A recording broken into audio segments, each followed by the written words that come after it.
Pulsar, quand même, des fois c'est pas mal. Pas tout le temps, mais des fois c'est pas mal. Pulsar, les étoiles en plus. Alors tu veux pas payer, hein? Mais tu sais que tu vas regretter. Parce que mon copain, c'est pas comme moi, hein. Lui, tu vas voir. Mais vous dites ma femme est malade, de toute façon. Mais ta femme, elle me fait chier. Tiens, j'appelle mon copain, tant pis pour toi, hein. Tant pis pour ta gueule. Johnny! Ah ouais, et il faut payer maintenant, monsieur, s'il vous plaît. Il faut payer maintenant.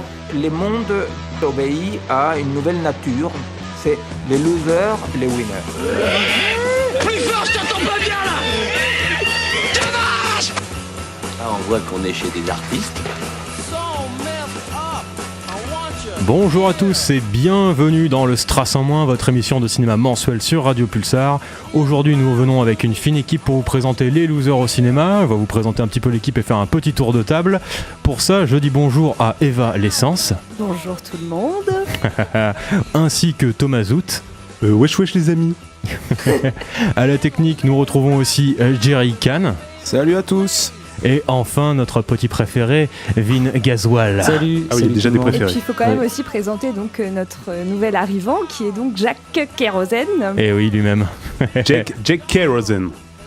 Alors aujourd'hui, petite revue de détail sur les films de lose, les films de loser, les films où ça craint un petit peu et on est confronté à l'échec. Pour ça, on va faire une petite revue de certains films qui ont été choisis préalablement. Mais d'abord, petit point sur ce que c'est que la lose au cinéma.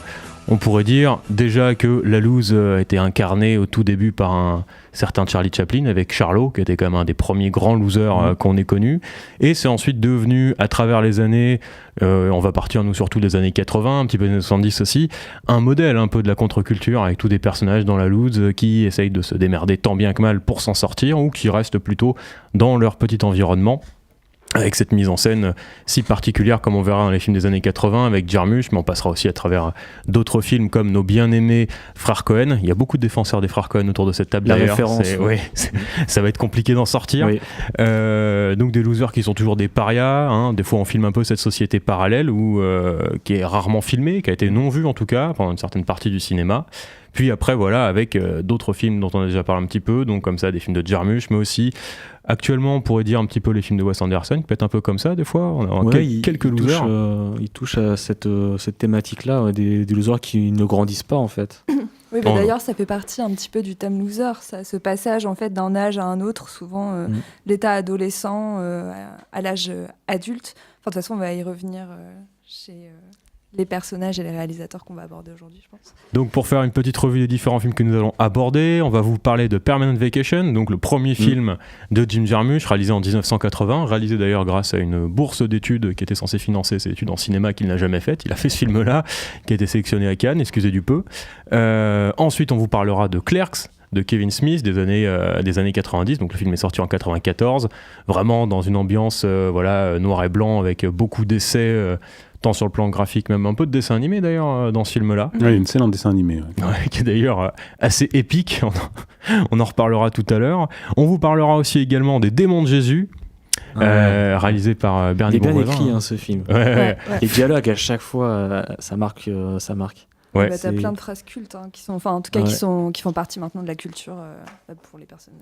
Réalisé par le chanteur de Trust, c'est ça. Bien hardcore. Bon, évidemment, vous verrez si vous voyez le film, il y a quelques perches des fois dans le plan. C'est un peu fait à l'arrache, mais ça vaut son. C'est aussi ça qu'on aime, quoi. Ouais. Le truc à l'arrache. Ça sert le propos en plus, complètement. Yes. Pour continuer sur les losers, on pouvait pas passer à côté de Burn After Reading, donc des frères Cohen, qui est sorti en 2008. On vous en parlera aussi un petit peu. On avait quand même l'ambition du choix sur les Cohen. Ah, il y a que de ça. C'est. Le risque, si on parle de The Big Lebowski, c'est. Non, on avait pensé à Fargo aussi. On avait The Big Lebowski, qui était beaucoup de choix alternatifs. Bref, on a choisi Burn. Il fallait bien en choisir un. Ouais.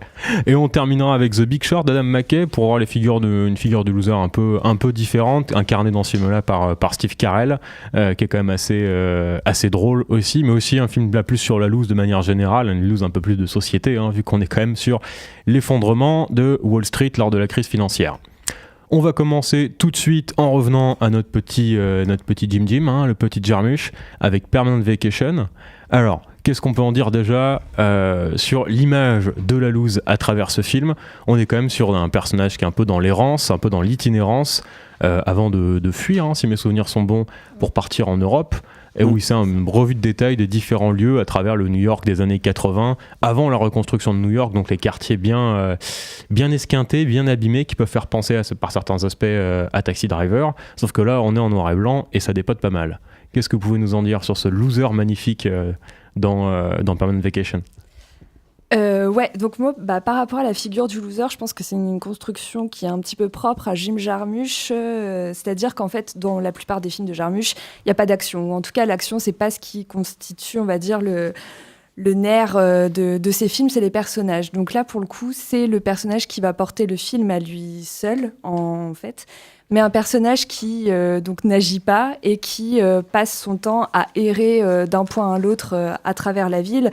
D'ailleurs, donc sans spoiler, hein, cette errance-là, elle le mène finalement d'un there à here, donc autrement dit d'ici à New York à ici en Europe. Donc voilà, un personnage qui prend donc toute la place de l'histoire et qu'on suit en fait dans cette espèce de vacuité incarnée par la ville de New York qui d'ailleurs... Je pense que c'est intéressant aussi de parler du décor. Peut-être que quelqu'un veut prendre le relais, mais c'est une ville qui est quand même qui est déserte, quoi. Avec seulement quelques. Ça fait un peu penser à Allemagne année zéro. Il y a un côté errance. Ça déjà, c'est la thématique forte, je crois, du film. C'est un truc qu'on retrouvera dans toute la filmographie de Jarmusch. Mais l'errance, ça reste la thématique qu'on retrouve dans la majorité des films de Jarmusch, avec des personnages qui sont un petit peu esselés et qui se retrouvent. Que ce soit dans des ruines, dans les ruines de leur environnement ou dans leur propre ruine émotionnelle, quoi. Il y a quelque chose de très seul avec eux-mêmes, quoi. Donc on retrouve vraiment, à mon avis, tous les prémices de ce qu'est le cinéma de Jarmusch à ce niveau-là, ouais. Et puis je parle d'Allemagne année zéro parce que je trouve qu'on trouve un peu ça. Il y a ce personnage qui vit, qui se meut dans ce décor qui est presque un décor post-apocalyptique. On a l'impression par endroits qu'il y a presque eu la guerre à New York, en fait. Alors que c'est le ghetto, quoi. Donc, ouais, c'est ça. Il y a quelque chose de l'errance avant toute chose, et le personnage du loser qui est incarné par le personnage principal est avant tout un personnage qui erre, quoi. C'est vrai que ce personnage, donc Aloysius Parker, qui est incarné par Chris Parker dans le film de Jarmusch, c'est quand même aussi une certaine idée de la contre-culture américaine à l'époque. Hein, cette idée de des immeubles, les immeubles un peu fracassés, ça fait penser un petit peu au New York des années Sonic Youth, de ces années-là, genre les années 80, où il y a quand même un peu d'espoir, il y a des choses différentes qui émergent, mais toujours avec un esprit assez nihiliste qu'il y a quand même dans ce film, hein. C'est-à-dire que c'est quand même un personnage qui est confronté à, pour le dire avec des grands mots, un peu à son vide existentiel, hein. C'est quand même ça, il y a quand même des... Ouais, ce qui est assez intéressant justement, c'est que c'est pas un nihilisme actif là non plus, c'est un nihilisme qui est aussi passif, c'est-à-dire que... qui est assumé jusqu'au bout, quoi. Le personnage ne fait rien. Je sais pas, je trouve que derrière le nihilisme, on a toujours un peu cette idée de destruction, sauf que lui, il détruit même pas, en fait. Pour résumer, on pourrait dire que même son suicide, il a pas réussi à le faire, quoi. Ouais, voilà, c'est un peu ça. C'est l'échec jusqu'au bout. Ça enlève rien du fait qu'il est actif dans sa loose. C'est-à-dire que non seulement il en a conscience, mais qu'en plus, c'est les choix qu'il fait, pardon. Ce qui fait que ça en fait un loser qui est déphasé, c'est-à-dire qu'il n'a pas les mêmes ambitions que le reste de la société, mais c'est avant tout parce qu'il ne se retrouve pas dans les aspirations que lui propose la société. Donc il a fait ses choix, il vit un petit peu en marge de ça, mais c'est un loser qui a conscience de ce qu'il est, tout simplement parce que on va lui coller peut-être une image de loser parce qu'il colle pas à ce que la société attend de lui, mais en vérité, lui se perçoit pas forcément comme un loser, il se perçoit comme un personnage qui fait ses choix, quoi. Et c'est un petit peu la différence qu'on pourrait faire, c'est que dans le film de Jarmusch, il y a très peu de contre-champs sur cette société qui existe en dehors. C'est-à-dire qu'il y a un plan où on voit un peu cette société existante, c'est celui où il choure une bagnole. Qui est une scène très très drôle. Il y a les premières images aussi d'ouverture du film où on voit une société qui marche au ralenti. Il y a même une arythmie en fait entre le son et l'image qui est très très lente et le bruit des pas. Et je crois que c'est un des rares plans, en tout cas de Jarmusch, qui montre justement cette société hyper capitaliste et dans un rythme de travail freiné. Ouais, voilà, c'est ça, si on peut dire ça comme ça. Ouais, ou dépersonnalisé aussi avec cette masse où on reconnaît plus personne et il l'alterne avec des plans de vide, avec des rues, comme tu disais, en ruine, où il y a d'une part la construction et la productivité, d'autre part où la destruction et où il se passe rien, quoi. Après, à la fin du film, il cherche quand même un autre pays, d'autres raisons. Donc c'est un loser qui veut aussi réussir ou alors trouver un sens à sa vie. Et justement, il y a cette rencontre avec ce Parisien qui vient à New York pour trouver aussi un sens à sa vie. Et du coup, ils se croisent au final. Ouais, mais justement, là, le remplacement, du coup, il est... c'est de l'identique, en fait. C'est de l'identique, ils sont bien pareils. On a vraiment ça avec le jeu des personnages. Chaque personnage a un double, en fait, dans le film, et on se rend compte que... c'est l'une des thématiques de Jarmusch, le double, d'ailleurs, dans tous ses films. Oui, complètement, ouais. En gros, la fin du film, c'est je suis remplaçable et ce que j'ai fait ici, je vais le refaire ailleurs. Et ça remonte un peu fermé, un peu clos, je trouve, quand même, dans Permanent Vacation, quoi. C'est peut-être aussi pour ça qu'il est en permanence obligé de fuir. C'est qu'en fait, il est nulle part à sa place. Ouais, nulle part. Qu'il soit, il n'est pas en phase avec la société parce qu'il s'y intègre pas. Il n'est pas dans l'optique de rentrer dans le moule, quoi. C'est ce qu'on disait quand on parlait justement du côté loser. C'est plus que filmer des personnages, mais aussi filmer une contre-société. C'est-à-dire quelque chose d'autre qui existe en dehors des normes, en dehors des prérequis déjà installés. Et avec Jarmusch, c'est tout à fait ça. C'est qu'on est vraiment dans un personnage, on disait, qui est dans l'errance, dans l'itinérance, et qui ne cherche pas, du moins on ne verra pas à l'image la métamorphose. On ne verra pas le changement du personnage d'un état à un autre. On le quitte au moment où... il veut partir en Europe, peut-être pour un changement ou pas, mais jamais on verra ce changement-là, et il reste du moins dans le loser. film. Oui, du moins il reste. Je sais pas si le loser est peut-être le. Il y a une partie loser dans le personnage d'Alois Parker, mais on est vraiment. Il y a un côté très dandy aussi, c'est-à-dire quelqu'un qui cultive une manière d'être. Mais c'est parce qu'il cultive ça, c'est ça. Mais plus qu'une manière d'être, c'est une raison d'être. Tu vois, c'est quelque chose d'existentiel. C'est un parti pris. C'est un parti pris qui est intellectuel. Il refuse consciemment de rentrer dans un modèle qui est celui que la société lui impose comme étant un modèle de réussite. Tu vois, la société glorifie un modèle qui est de réussite basé sur l'argent, sur le développement personnel, etc. Lui, ce qui l'intéresse, c'est la littérature. Ce qui l'intéresse, c'est la musique, l'épanouissement intellectuel à travers autre chose. Donc en fait, il est loser par choix. Il est loser parce qu'il se dit que je ne rentre pas dans ce modèle, je n'ai rien à faire là-dedans. En fait, juste, ça peut aussi se comprendre parce que tous les personnages que l'on suit deviennent soit dépressifs ou alors psychotiques peut-être, qui justement il fait le choix d'être en dehors de tout ça pour pas devenir comme sa mère et comme tous les personnages qu'il rencontre, qui eux justement ont subi tous ces travers de la société. Mais je crois que Jarmusch décrit beaucoup une société malade. Que ce soit à travers la drogue, la prostitution, etc., qui gangrène, ou l'incapacité des gens. Voilà, c'est ça. Donc très souvent, c'est des personnages qui refusent aussi d'entrer dans ce modèle parce qu'ils se rendent compte que ça rend les gens malheureux et que c'est une société malade, en fait. Il faut voir aussi pour la filmographie de Jarmusch que cette thématique du loser et de ce personnage-là va très très bien avec toute la dynamique d'errance et en fait tout le cinéma, on va dire contemplatif, qui arrive dans les années 80 aux États-Unis avec quelqu'un comme Jarmusch, mais en Europe avec quelqu'un comme Wenders, qui sont d'ailleurs peut-être un peu les doubles l'un et l'autre. Moi je trouve thématiquement l'un à Berlin, l'autre à New York, au niveau des filmographies qui sont quand même à la fois très différentes mais quand même assez semblables sur la trajectoire qu'ils ont pu avoir, les essais qu'ils ont fait dans leur cinéma. Donc c'est intéressant aussi sur le plan un peu métafilmique de voir le double de Jarmusch peut-être quelque part en Europe. Et cette dynamique, dynamique, je sais pas, c'est de la dynamique, vu qu'on est quand même dans de la contemplation, c'est quand même très propice à la figure du loser, tout ça. C'est-à-dire que c'est à travers... des personnages qui agissent moins qu'ils ne regardent. D'ailleurs, sa copine Leila, pendant qu'il est en train de faire cette espèce de chorégraphie improbable en écoutant du jazz, regarde par la fenêtre, elle ne le regarde absolument pas, alors qu'elle a un spectacle qui est à 2 mètres, mais elle préfère regarder à travers sa fenêtre un mur, quoi. Ce que je trouve intéressant aussi avec Permanent Vacation, c'est que c'est un personnage, je pense que toute cette errance, en fait, elle peut être apparentée à la recherche de son propre rythme aussi, entre la société capitaliste et entre ce monde très marginal de personnages qu'il rencontre et qui ne sont pas forcément beaucoup plus heureux pour autant. Et je trouve qu'on assiste finalement aussi avec ça à une inversion des valeurs. Déjà rien que par le titre, Permanent Vacation, la vacance normalement elle s'entend par rapport au travail comme un temps de pause, tandis que là non, c'est complètement inversé. C'est la vacance ou les vacances qui deviennent le temps primordial au sein de la vie quotidienne. Donc voilà, c'était juste pour faire ce point-là. Ça, je trouve d'ailleurs, on le retrouve quand même dans la séquence dont je vous parlais rapidement tout à l'heure. Cette séquence sur la voiture, vous avez une espèce de belle nana qui arrive dans une grosse Cadillac et qui veut poster. Alors c'est une espèce de. Elle veut poster une lettre dans la boîte aux lettres qui est derrière là. Ouais, et elle interpelle Aloysius Parker qui est du bon côté de la boîte aux lettres. En lui demandant de la mettre dedans. Voilà, pour la mettre dedans. Et lui, il s'en fout, il dit non. Et il lui dit est-ce que j'ai l'air d'un postier? Voilà.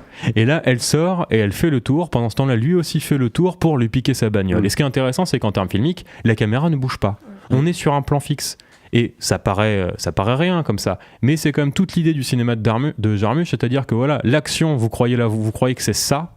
C'est-à-dire que qu'on va voir une caméra avec un petit panoramique gauche-droite pour pouvoir suivre la bagnole et vous dire ouais, je vous ai. Et en fait non, il reste sur cette espèce d'idée de plan fixe, sur cette idée contemplative où on a une action qui se déroule devant nos yeux, mais on suit pas l'action parce que l'action quelque part elle est pas là. Elle est dans le hors-champ et on la devine aussi avec le personnage de la bourgeoise qui va hurler et qui regarde vers le hors-champ. On s'imagine que lui, il est déjà parti très très loin.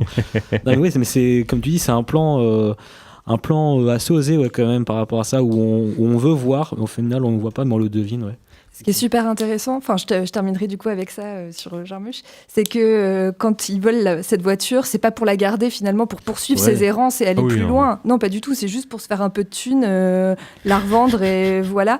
Et d'ailleurs, j'ai une citation... Je t'interromps juste, est-ce que finalement son ambition, elle est pas du tout la reine capitaliste, le but c'est pas de se faire de l'argent, c'est de pouvoir se payer à nouveau un billet pour pouvoir aller plus loin à nouveau quand même. Aussi, donc, au final, ça finance son trajet, mais en tout cas, la voiture devient un bateau. C'est jamais en termes de matérialisme en fait que sont pensés les objets. Ouais. Et j'ai une citation que je trouve super.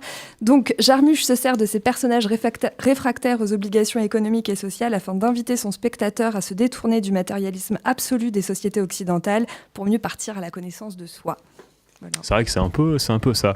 Maintenant, après avoir parlé des personnages qui cultivent leurs différences comme les dandys, on va s'intéresser un petit peu aux personnages qui recherchent en fait l'intégration de la société, du moins en tout cas en apparence, mais dans certaines scènes particulières, à travers le film de Kevin Smith de 1994, dénommé Clerks. Alors le titre exact en français, c'est Clerks, les employés modèles. Voilà, donc on est face à deux personnages qui sont des amis, l'un qui tient une petite supérette et l'autre qui tient un vidéoclub. Et ces deux personnages, on va dire très clairement qu'en fait ils sont mauvais tous les deux dans leur fonction, pas pour les mêmes raisons, et il leur arrive pendant toute cette journée des tonnes de crasse. Tout aussi improbables les unes que les autres. C'est vraiment un film très plaisant à voir, un peu punk dans l'esprit, enfin plutôt le côté un peu grunge quand même. On retrouve les vieux pulls délavés et les vieux jeans des années 90. Bon, il n'y a pas de Nirvana, mais on est un peu là-dedans quand même, quoi. Avec des personnages assez intéressants et un réalisateur, Kevin Smith, qui a quand même essayé avec ce film-là. En tout cas, on sent quand même la dynamique premier film. C'est son premier film, c'est ça. Ouais. Donc il a beaucoup d'idées et il veut tout mettre dans son film, clairement. Il y a toutes les scènes un petit peu cool, toutes les idées qui lui viennent en tête. Ouais, tu parlais d'une scène en dessin animé. L'idée, c'est vraiment, ça serait bien au milieu d'un film en prise de vue réelle. Bim, je balance une scène en dessin animé. Donc clairement, comme tu dis, premier film, on va balancer tout parce que ce sera peut-être le dernier, quoi. Ce qui est assez chouette, c'est déjà en premier lieu le nom du personnage, c'est quand même Dante, et effectivement on se retrouve dans une journée de l'enfer où dès le début en fait il se réveille, il tombe de son placard, on ne saura jamais vraiment trop pourquoi, c'est son patron qui le réveille donc avec le téléphone pour lui demander de venir travailler sur un jour de congé, et en fait à partir de là toute sa journée où clairement il va enchaîner toute la poisse du monde, il va répéter en même temps je ne suis pas censé être là. Donc cette phrase, je la trouve assez sympa parce que, elle fait office de running gag dans le film parce que dès qu'il lui arrive une crasse, il la répète, je ne suis pas censé être là. Mais en fait, cette phrase a fait écho carrément, pas seulement à sa journée, mais aussi un peu à toute sa vie. Et ça, il n'arrive pas à globaliser le truc, en fait. Il reste planqué derrière sa caisse. C'est un type, ce fameux Dante, qui n'a pas beaucoup d'ambition. En tout cas, professionnel, il ne veut pas prendre ses études, il veut juste attendre. Éventuellement de retrouver l'amour avec une ex qui l'a fait cocu des centaines de milliers de fois avant ça. Bref, voilà. Ouais, donc là, on est sur une figure du loser qui est complètement différente. C'est plus le loser, comme tout à l'heure chez Jarmusch, qui est conscient de ses actes et qui fait ses choix. C'est le loser branleur. C'est le loser qui est flemmard, qui est désabusé, qui a compris, enfin en tout cas, qui estime que ce que la société lui renvoie de réussite est quelque chose de valable, donc il le voit comme un but potentiellement à atteindre, mais c'est la procrastination, quoi. Il a la flemme d'aller au bout de ses envies, d'aller au bout de ses idées, et il laisse le quotidien le bercer. Voilà, c'est ça. Enfin, il se laisse complètement enliser là-dedans, quoi, au quotidien, quoi. Mais c'est un type qui est un peu hypocrite aussi, parce qu'en fait, il arrête pas de se plaindre tout le temps, tout au long du film, d'avoir les pires crasses.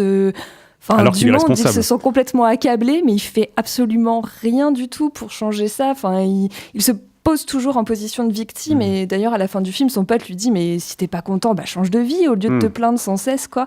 Et c'est ça qui est assez drôle, parce que du coup on a finalement deux types de losers. Il y a donc Dante qui est ce type qui se plaint sans cesse de ce qu'il vit, alors qu'il en est quand même assez responsable par le manque de choix ou d'ambition qu'il peut avoir. Et on a son pote, donc Randall, je crois, qui lui est un loser, qui a exactement la même vie, mais qui l'assume complètement et qui subit pas, en fait, ça, qui a l'air plutôt content, je sais pas si on peut dire ça, ou satisfait de... Il y a un côté satisfait, mais au sens un petit peu péjoratif du mot, quoi. Oui. C'est-à-dire le mec est satisfait de faire chier les clients, satisfait de pourrir la vie même à son pote de temps en temps, satisfait d'être un peu une espèce de petite raclure sympathique il est dans la loose, mais il le vit bien, quoi. Voilà, lui il est totalement intégré pour le coup à son environnement, chose que Dante lui a du mal à accepter. Et c'est marrant parce que ce film, moi je trouve, donc on est en 94, donc il y a quand même du cinéma indépendant, le cinéma américain indépendant est bien là quand même. On est sur les heures de gloire un peu de Sundance avant que. Faut dire aussi que c'est fait avec deux bouts de ficelle et trois fois rien. Le budget est minuscule on pour est ce film. Vraiment sur du film indépendant. Et moi je trouve qu'on retrouve un petit peu la dynamique qu'on va retrouver plus tard, là si on prend des films récents, dans le courant qu'on appelle le mumblecore, avec mettons Frances A. C'est-à-dire des personnages qui sont des jeunes actifs, c'est-à-dire qui sont confrontés aux difficultés du passage à l'âge adulte. C'est qu'on est face à des éternels adolescents, des post-ados qui ont du mal avec leurs amours, avec leurs amitiés, avec leur travail, et qui vivent dans une espèce de précarité, on pourrait dire un peu émotionnelle, sans savoir à partir de quand ils vont devoir assumer leur rôle dans cette société, ou du moins juste dans le film, pour être clair. Et puis moi, un mot-clé qui revient, qui à mon avis est important, c'est le mot procrastination. C'est-à-dire qu'ils sont toujours face à... c'est avant tout eux-mêmes leurs propres obstacles. Ils ont la flemme d'essayer d'aller plus loin et d'essayer de devenir autre chose, alors qu'ils savent qu'ils peuvent le faire, quoi. Ils ont la peur aussi d'affronter les obstacles. Le vrai monde, entre futur, guillemets. Donc autant rester dans sa procrastination. Ouais, d'ailleurs, par rapport à ça, c'est plein de références aussi, en fait, par rapport à la culture de l'époque. Il y a pas mal de références à Star Wars. Dans Clerks. Ouais, du coup, je l'ai vu très longtemps, mais ouais. Ouais, dans Clerks, ils parlent pas mal de Star Wars. Ils débattent donc sur les films qu'ils voient, sur la musique, et puis les passe-temps aussi, qui sont justement toujours un peu entre l'adolescence et ce qui est très cohérent au final, avec leur personnage. De ce que je peux comprendre, c'est que plutôt que d'aller vers l'avenir, on reste sur son passé, on s'accroche avec ce que l'on connaît, ce qui nous rassure, dans une bulle qui nous a rassuré quand on était môme. Et ne jamais sortir de cette bulle-là. C'est surtout une certaine vision de la lose, on pourrait dire, une certaine vision des losers qu'on a dans ce film-là, qu'on n'a pas forcément dans tous les films, on l'a aussi chez Jarmusch, c'est cette idée que nos losers vont rester losers. C'est-à-dire qu'il n'y a pas de métamorphose finale, telle qu'on a pu le voir dans le cinéma, surtout américain. On en parlait dans les années 70 plutôt avec Rocky, c'est-à-dire le moment où le loser devient le vainqueur. Et où c'est toute cette thématique de la revanche sociale, de la revanche personnelle sur le méchant monde, sur le grand méchant monde un peu.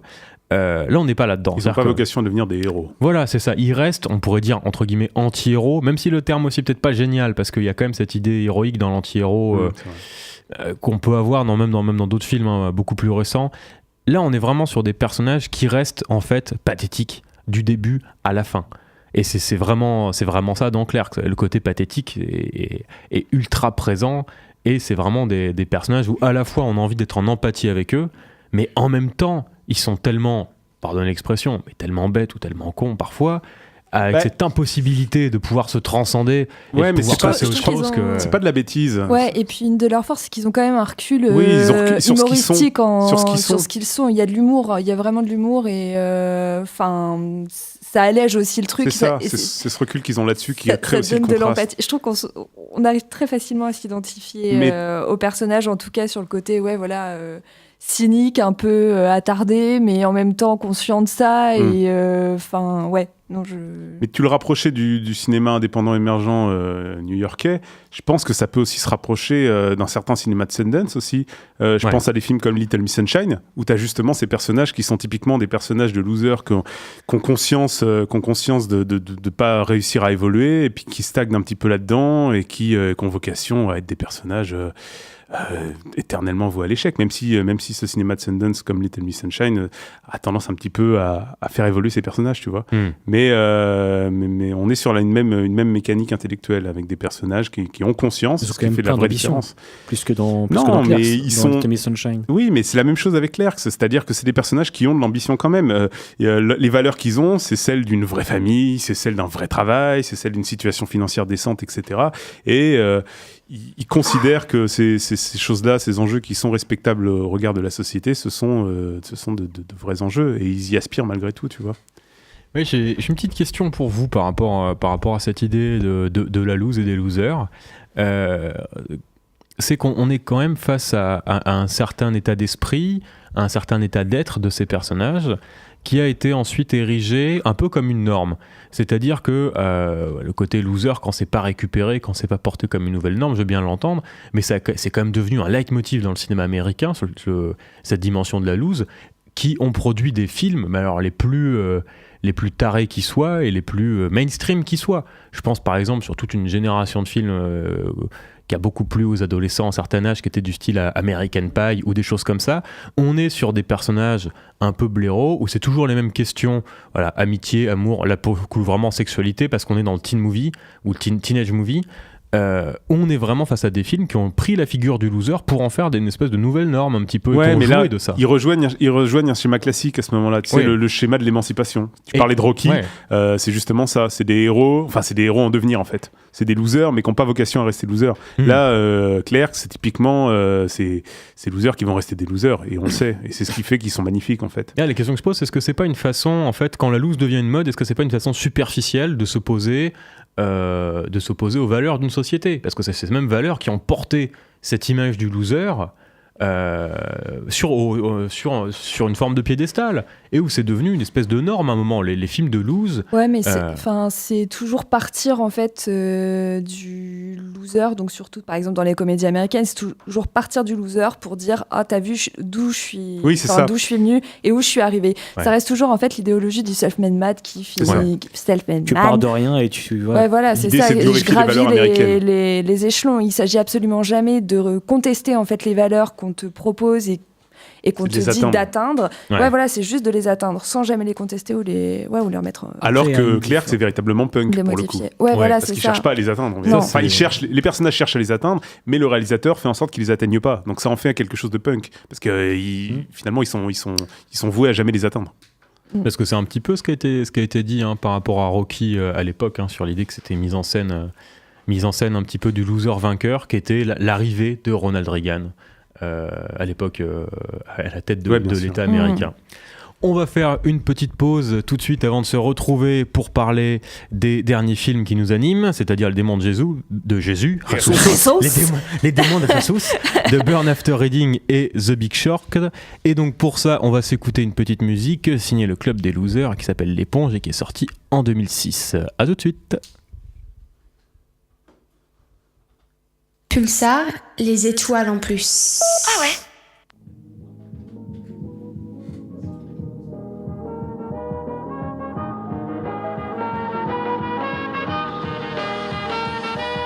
J'aurais dû y passer mais j'attendrai encore un peu. Dans ma tête une voix m'a dit de m'inspirer dès les poids. Avant de partir je veux d'abord pouvoir laisser plein de morceaux, donner des petits bouts de moi à quelques fans encore à tôt.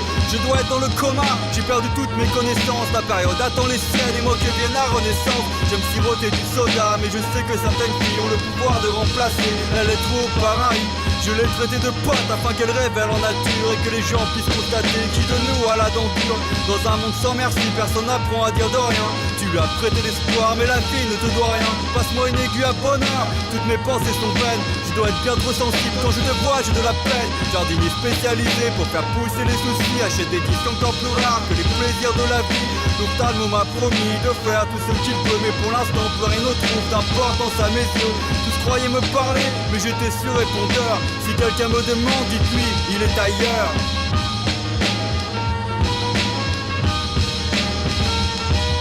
Si je ne vends pas de disques, tant pis, j'en achèterai moins. Et quand j'irai dans les soirées, moins de gens serreront ma main. Moins de filles à peine pubères voudront me faire signer leur sein. Je serai si loin de vous et je ne regretterai rien. Je n'ai rien d'un champion, du mal à enchaîner les titres, mais je dois garder ma ceinture, car mon caleçon n'est plus très neuf. Le hip-hop peut être une pute, mais a le don d'ubiquité. Celui que je connais garde encore sa virginité. Pour savoir ce que j'ai dans le bide, attendez l'autopsie. Un peu d'alcool, du THC, une vie sous anesthésie. Je n'achète plus d'éponges, passe mon temps à les jeter. Si mon fort en était une, elle serait tellement imbibée. Je dois être une saleté puisque je reste sur le carreau. La chanson est déjà faite, je ne suis pas un héros. J'ai donné mon respect, jamais encore ma confiance. Trop de chances sont un mensonge comme l'égalité des chances. Mon portable est sur vibreur, ton vibre dans ton tiroir. L'un d'eux fonctionne beaucoup, je sais qu'il est trop tard. L'amour est un succès donc il ne dure jamais longtemps. Si je vendais du shit, mais quelques potes m'appelleraient plus souvent.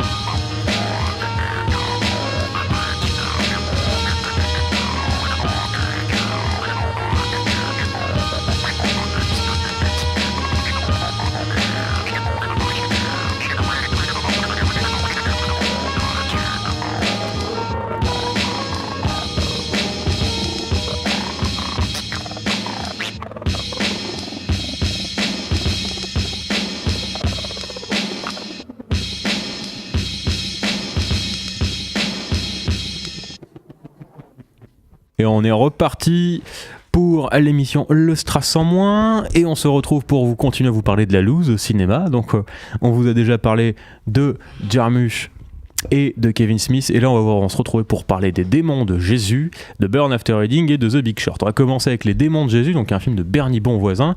Tout le monde connaît Trust, hein, antisocial, tu perds ton sang-froid. Bah, il a aussi fait un film où c'est vrai que quand on voit les perches tomber un peu dans le plan, des fois on perd aussi un peu son sang-froid, mais ça fait surtout marrer. Si, c'est quand même.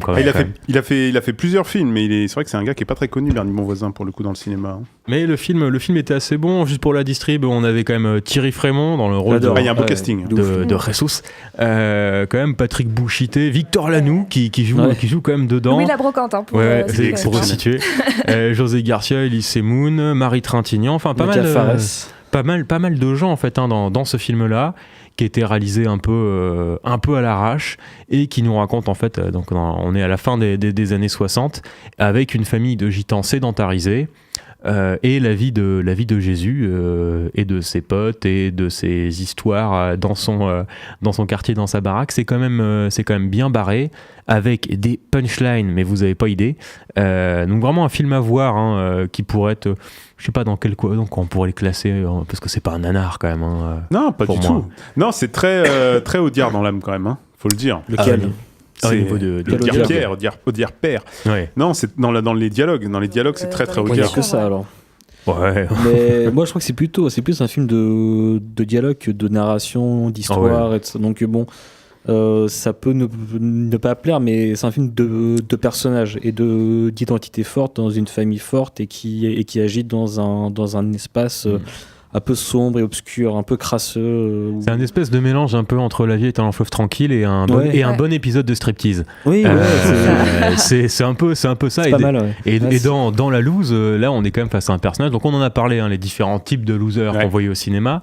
On parlait un petit peu de ceux qui recherchaient l'intégration. Là, pas du tout. On est vraiment dans la culture de la différence. Là, on se rapproche de ce que tu as rapidement survolé tout à l'heure. C'est peut-être le loser débile, pour le coup.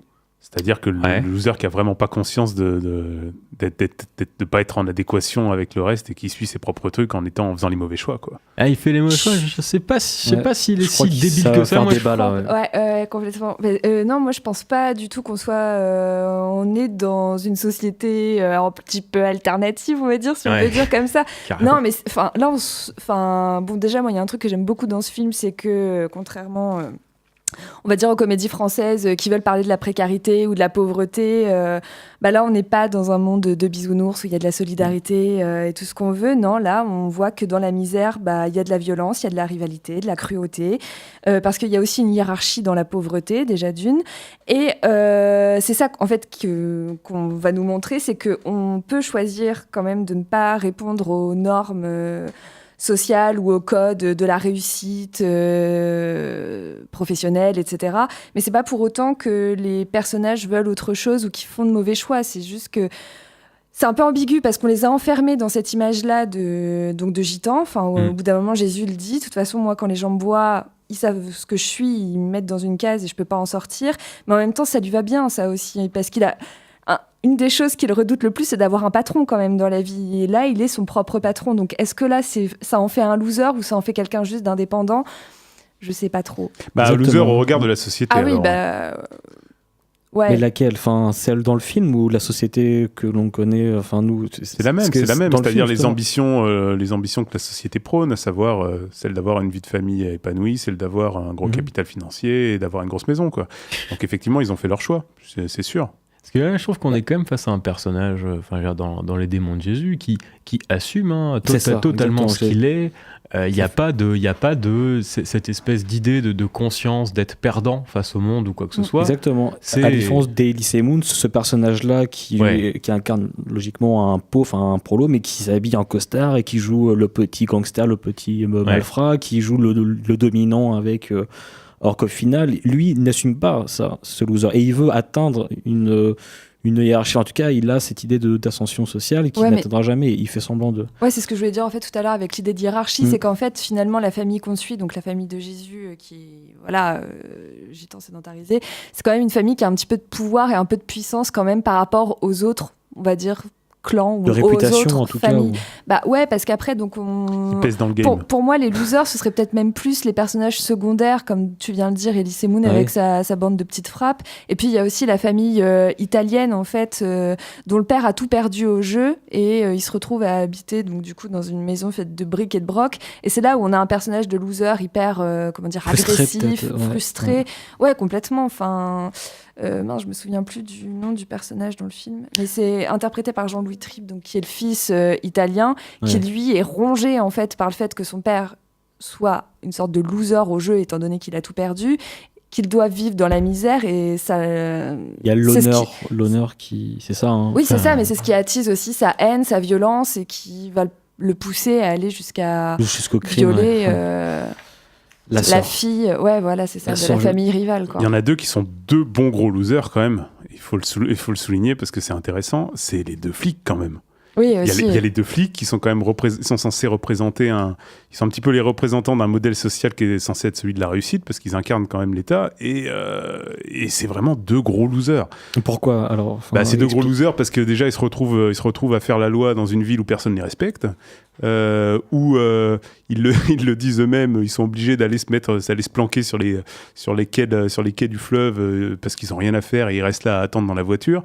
Quand ils interpellent la famille de gitans en question, là, chaque fois ils les traînent comme des motoriens pour essayer d'avoir un petit peu d'importance sociale, alors qu'en vérité ils savent qu'eux-mêmes ils valent pas grand-chose, ils n'arrivent pas à se faire respecter. Enfin, ils passent vraiment pour de guignols quoi, aux yeux de tout le monde.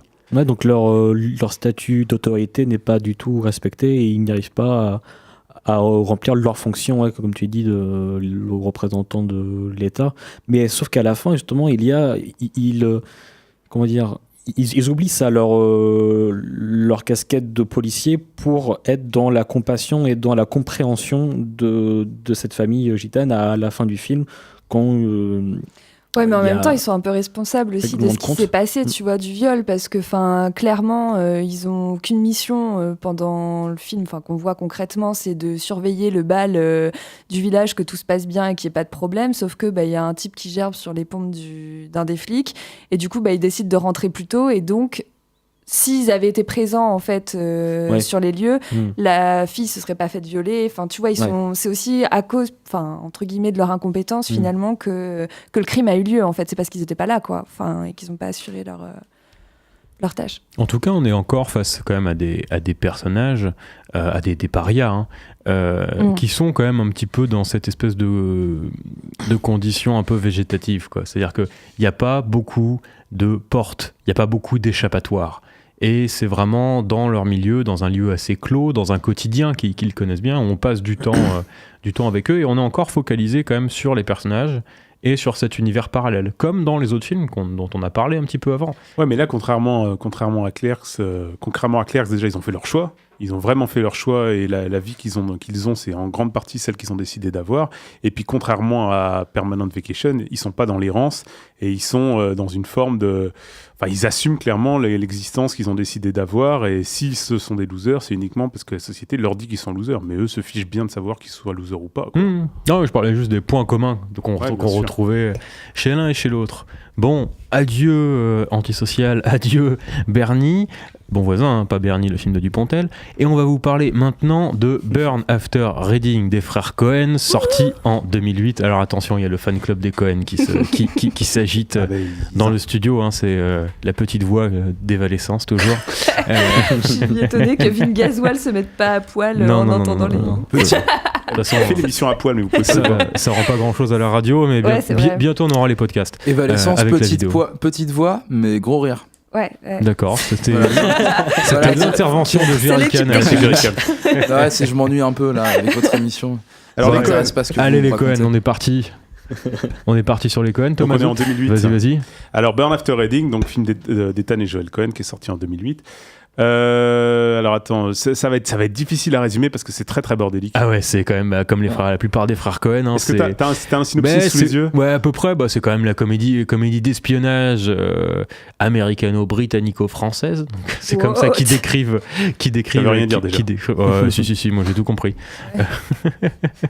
Mais au niveau du résumé, on est quand même là-dedans. C'est-à-dire, on est sur de l'espionnage entre personnages de différentes nationalités et face à des personnages absolument tarés. C'est-à-dire que là, en termes de loose, on est quand même... C'est-à-dire qu'ils ont peu conscience de l'état de folie dans lesquels ils se mettent et dans lesquels ils se construisent. Là, je pense qu'on va pas me contredire. Je pense que là, pour le coup, on est vraiment sur du loser débile. Et juste, l'histoire, c'est John Malkovich qui s'est fait virer de la NSA. Il a écrit ses mémoires pendant toute sa carrière sur un disque. Ce disque, il l'a perdu ou sa femme de ménage, elle l'a perdu dans une salle de sport.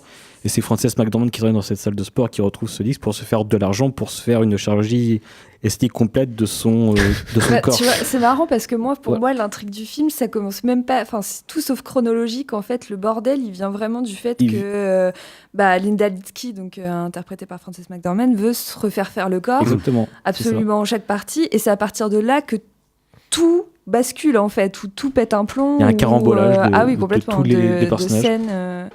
ouais, voilà, c'est ça. Enfin, bon, bref. Et du coup, au final, c'est que l'espionnage, en fait, c'est pas de l'espionnage des grandes statues. Enfin, c'est juste des petits espionnages qui, entre eux, en fait, où ils comprennent même pas le pourquoi du comment. Enfin, ce qui est souvent le cas d'ailleurs chez les frères Cohen, comme ça, de poser des situations dans lesquelles, à la fin, plus personne ne se rappelle les tenants et les aboutissants.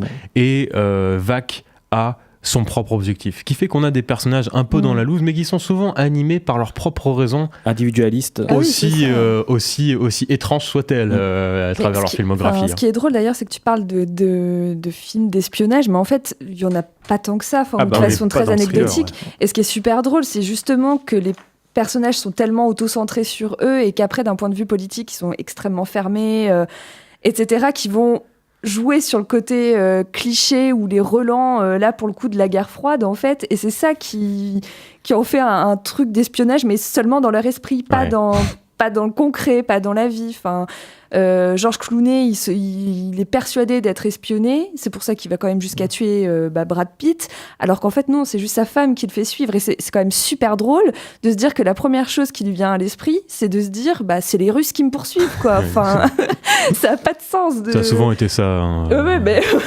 Et c'est pour ça, c'est tellement ancré en fait ça dans la culture américaine que ça peut en devenir un élément comique quoi pour le Et coup. du coup, en quoi ce sont des personnages losers alors dans ce film? Ils sont toute une brochette. Je crois que, enfin moi, il y en a deux qui pour moi sont vraiment intéressants. Il y a justement le personnage de Francis McDormand et il y a le personnage de Brad Pitt qui sont caractérisés par le fait qu'ils ont des ambitions qui sont hyper futiles et hyper superficielles. Deux employés de cette salle de sport. Ouais, d'un côté, tu as le personnage de Francis McDormand qui est persuadé que pour réussir socialement, il faut qu'elle se fasse refaire les seins. Et puis de l'autre côté, t'as Brad Pitt, le personnage de Brad Pitt, qui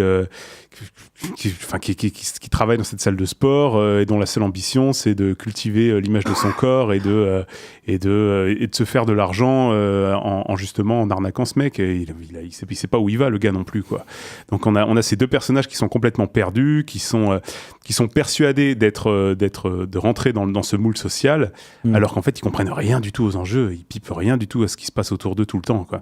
Et c'est ce qui est marrant justement chez les Coen, c'est qu'on se retrouve avec des personnages à chaque fois qui sont tout à fait persuadés, ça naît de ce contraste, qui sont tout à fait persuadés de comprendre ce qui se passe autour d'eux et qui en fait ne pigent rien du tout aux enjeux réels des situations à chaque fois. En fait, ils ont trop d'ambition par rapport à leur milieu. Moi, je pense pas que ce soit trop d'ambition, c'est qu'ils sont trop auto-centrés, en fait. Surtout, ils ont leur objectif à eux, qui est très personnel, très individualiste, et ils coupent tout, en fait, ce qui peut les entourer, quoi, que ce soit les relations sociales, que ce soit ce qui se passe d'un point de vue politique, ou quand Frances McDormand va quand même voir les Russes en leur disant « j'ai des infos à vous filer » juste pour se faire refaire la tronche, elle pense pas que ça peut créer un incident diplomatique ou que ça peut entraîner...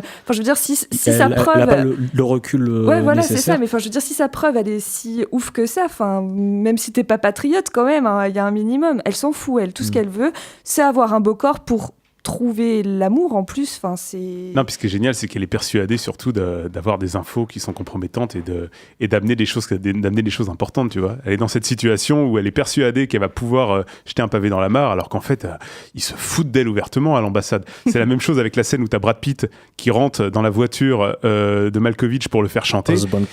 Et t'as Malkovich, il se dit, mais qu'est-ce que c'est que ce guignol? Et t'as Brad Pitt qui est en face, qui lui parle comme s'il était un espion, justement, de la guerre froide, alors qu'il a en face de lui un ancien de la CIA et qui pipe rien du tout aux enjeux. Il est persuadé d'être un maître chanteur, alors qu'en fait, non. C'est pas la télévision et tous ces réseaux-là qui ont rendu un petit peu abruti, ou alors en tout cas, tu vois ce que je veux dire, il est dans l'image de l'espion russe qui se la joue comme ça parce qu'il a vu des films comme ça, ou alors Frances McDormand qui a la cinquantaine et qui a peur que son corps vieillisse pour ne plus être amoureux parce qu'on lui a plus de tomber amoureux ou que quelqu'un tombe amoureux d'elle, et du coup elle a peur que son corps devienne plus intéressant. C'est cette image-là aussi. Bah clairement, ils sont la conséquence, je dirais, d'un système. Ça, c'est pour le coup, voilà. C'est peut-être ce qu'on peut peut-être conclure là-dessus. C'est-à-dire que ce sont des losers débiles, principalement parce que le système a fait d'eux des losers débiles. C'est-à-dire que il leur a fait croire que pour réussir dans la vie, il fallait être beau. Il leur a fait croire que pour réussir dans la vie, il fallait être musclé, et que le seul moyen de s'en sortir, c'était d'avoir ces aspirations qui sont en fait complètement connes, quoi. Et ce qui est aussi pas mal dans ce film, donc si on parle de système, mais là du coup système au sein du film, c'est que, ils arrivent quand même à mettre en place qu'on est tous le loser d'un autre, en fait. On se rend compte que c'est vraiment une chaîne, en fait. On voit un personnage qui se débrouille mal, mais il y a encore pire que lui, etc. Voilà. C'est un peu chez les Coen, on a ça, quoi. C'est le conformisme qui entraîne la loose un petit peu par rapport aux grandes thématiques dont on parlait. Pour continuer un petit peu sur les losers, on va vous parler aussi un petit peu de The Big Short, donc d'Adam McKay, qui était donc sur la crise financière de 2008 avec Steve Carell, encore une fois avec comment s'appelle-t-il, qui jouait dans Drive, mes petits amis, Ryan Gosling. Il y a Steve Carell qui joue dedans. Ouais, c'est ça, Steve Carell et compagnie. Christian Bale qui a quand même le statut alors là de une figure aussi du loser chez Christian Bale qui est assez marrante, on pourra reparler. Il y a aussi une très jolie scène avec Margot Robbie, je sais pas si vous vous souvenez au début. Oui, absolument. Et une autre avec... Elle sort de son bain là. T'as retenu 3 minutes. Elle est en train de boire du champagne. Oui, elle est dans son bain en train de boire du champagne. Et elle te donne une définition qu'elle ne comprend pas elle-même, ça se voit dans ses yeux.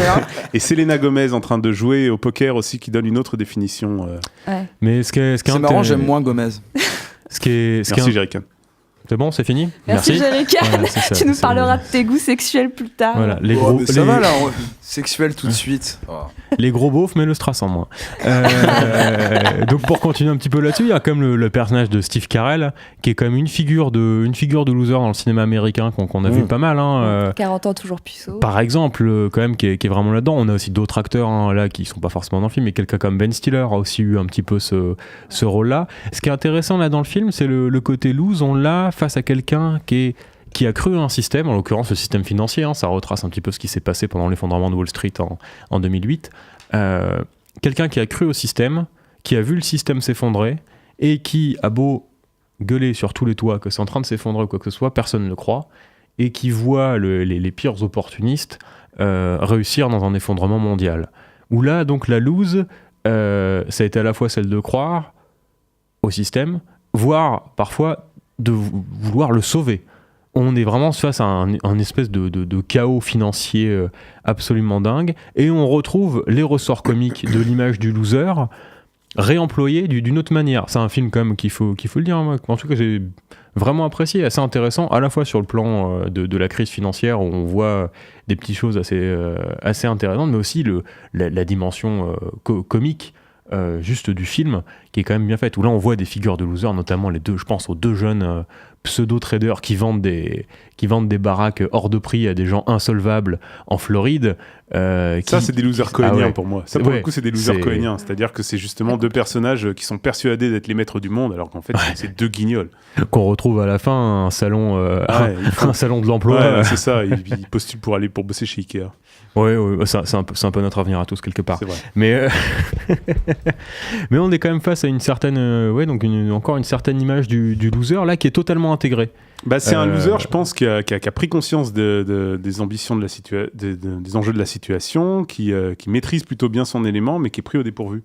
C'est contrairement aux autres losers qui y sont depuis le début. Là, on avait ça jusqu'à présent, que ce soit chez Jarmusch où le gars est loser dès le départ, pareil chez Clerks, pareil dans les autres films qu'on a vus. Là, c'est des losers qui sont persuadés à la base de saisir les enjeux, d'être dans une situation où ils ont le contrôle et d'être plutôt avantagés par rapport aux autres. Et tout à coup, ils deviennent les grands perdants de l'histoire, tout simplement parce qu'ils sont passés à côté d'une certaine partie de la vérité dont ils n'ont pas réussi à comprendre les enjeux à temps, en fait.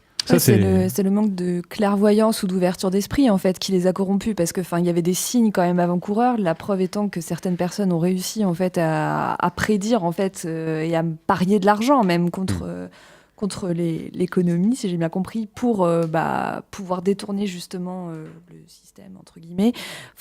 Les prévisions, elles étaient là. C'est juste que, ceux qu'on considérait comme les grands winners, en fait, par manque d'ouverture, est trop enfermés. Je suis en boucle là. Mais... Ça, c'est mais ça, c'est quand même un type de personnage qu'on retrouve dans le cinéma américain, c'est-à-dire, alors, je sais pas si on peut parler de winner à la fin, mais on est face à des personnages qui perdent, qui paument, qui s'en prennent dans la gueule, quand même, et qui, à la fin, réussissent à faire quelque chose mais qui n'est pas ce qu'ils cherchaient à faire en premier lieu. Et donc là, il y a le film de McKay, mais il y a aussi un film aussi connu de Fincher, qui est The Social Network, où on est face à ce type de personnages-là. C'est-à-dire des personnages qui sont des personnages de losers à la base, qui n'ont que très peu de relations sociales, ou alors des relations sociales perverties par d'autres. Qui échouent dans leurs relations sociales, ça ouvre là-dessus quand même le film de Fincher. Et qui, à la fin, réussissent à créer quelque chose, que ce soit chez McKay ou Facebook, dans The Social Network, mais qui en aucun cas parvient à combler la question, la question première et la question sur laquelle s'ouvrent ces films à chaque fois. Mais c'est ça, c'est le parallèle, il est intéressant, parce que The Social Network, c'est ce que ça raconte, c'est l'histoire d'un mec quand même qui...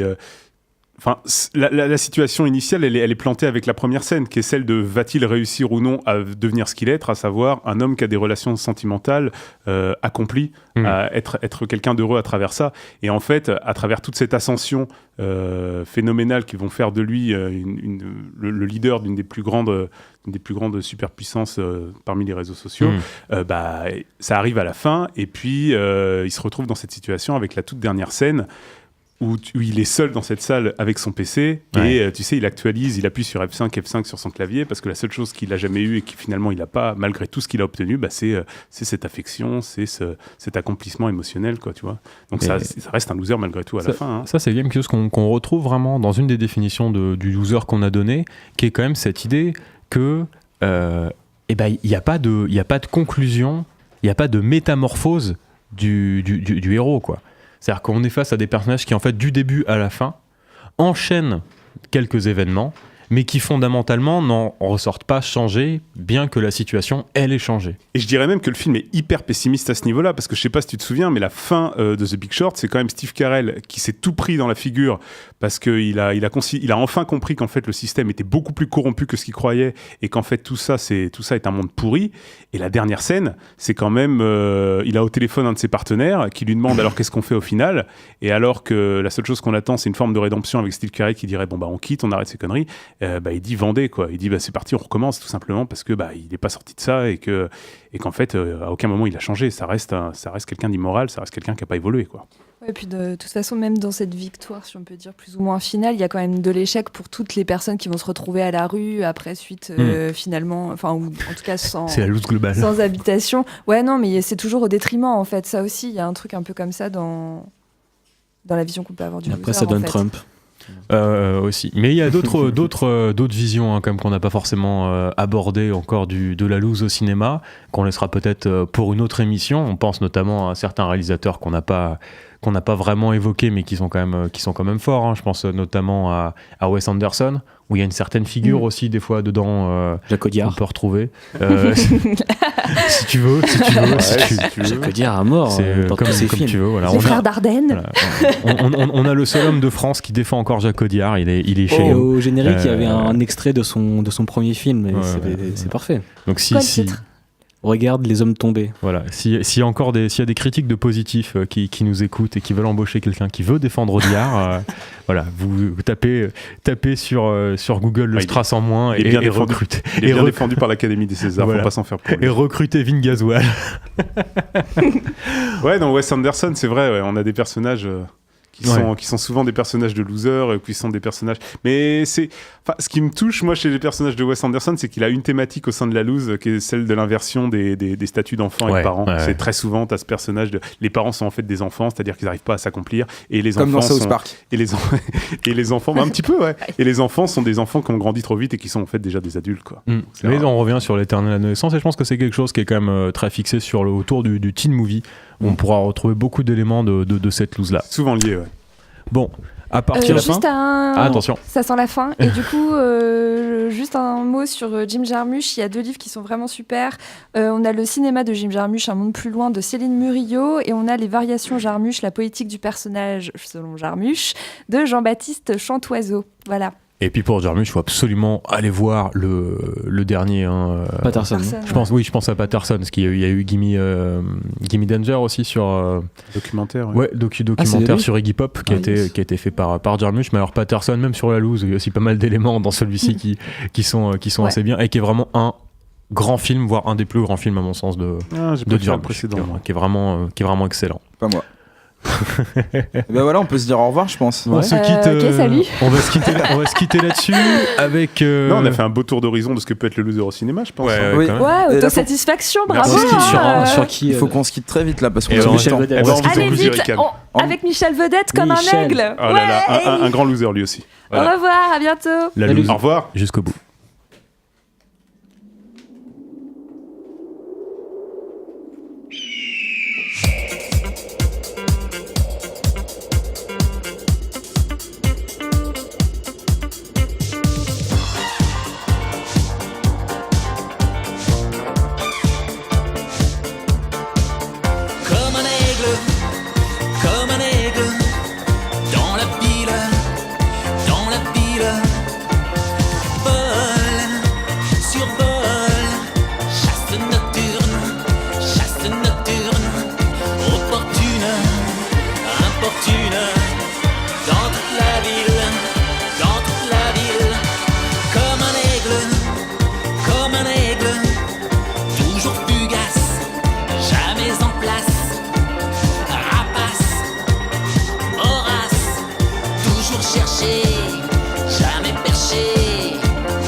mette, je te mette, je te mette, je